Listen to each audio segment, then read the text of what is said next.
ভেনেজুয়েলার অভিযুক্ত মাদকবাহী নৌযানগুলোয় দ্বিতীয় দফায় হামলার অনুমোদন দিয়েছে যুক্তরাষ্ট্র। এরই মধ্যে দ্বিতীয় দফায় হামলা চালানো হয়েছে বলেও জানা গেছে। চলমান উত্তেজনার মধ্যেই এবার নতুন অভিযোগ আনলেন ভেনেজুয়েলার প্রেসিডেন্ট নিকোলাস মাদুরো।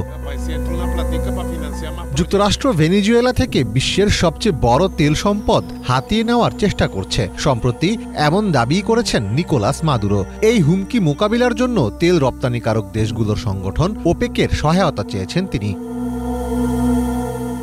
রাষ্ট্রীয় সম্প্রচার মাধ্যম টেলিসুরে প্রকাশিত চিঠির অনুলিপি উদ্ধৃত করে মাদুরো বলেন, এই আগ্রাসন ঠেকাতে আপনাদের সর্বোচ্চ প্রচেষ্টা আমি আশা করি। এটি দ্রুত বৃদ্ধি পাচ্ছে এবং আন্তর্জাতিক জ্বালানি বাজারের ভারসাম্যের জন্য গুরুতর হুমকি তৈরি করছে, তা হোক উৎপাদক কিংবা ভোক্তা দেশ। তিনি দেশের ভূখণ্ড, জনগণ ও প্রতিষ্ঠানগুলোর বিরুদ্ধে প্রাণঘাতী সামরিক শক্তি ব্যবহারের বিষয়টি আনুষ্ঠানিকভাবে ওপেক এবং বৃহত্তর জোট ওপেক প্লাস উভয়ের কাছেই উত্থাপন করেছেন।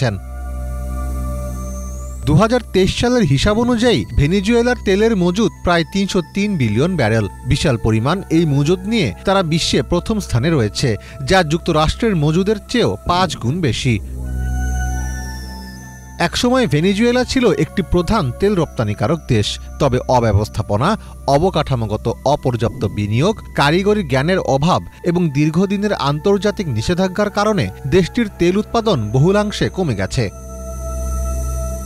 ভেনেজুয়েলার কাছে বিশ্বের সবচেয়ে বেশি তেল আছে, কিন্তু এই তেলের বেশিরভাগই ভারী এবং জটিল।